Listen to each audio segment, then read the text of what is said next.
Hello, this is Kelly with Xima Software. In this tutorial, we're going to show you how to edit an existing report. Xima CCaaS comes with a lot of great standard reports.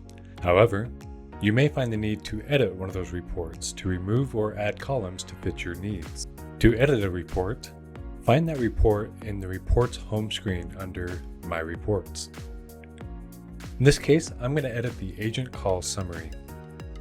I can do so by simply clicking on the three dots at the far right of the screen and go to Edit. Another option is to edit the report that's already open. The Edit button will be in the top right-hand corner.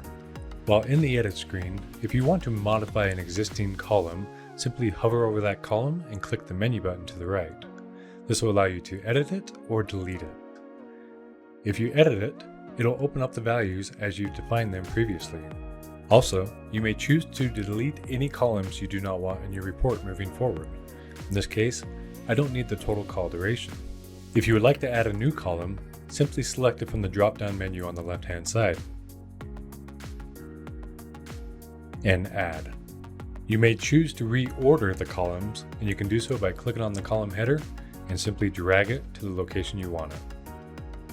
Click the Next button when done. Here you may redefine your summary boxes at the top. Click Next when done. On the final screen, you may choose to save this updated report as a copy or overwrite the original. If you do save it as a copy, make sure that you adjust the report title to something new. Click Save Report when done.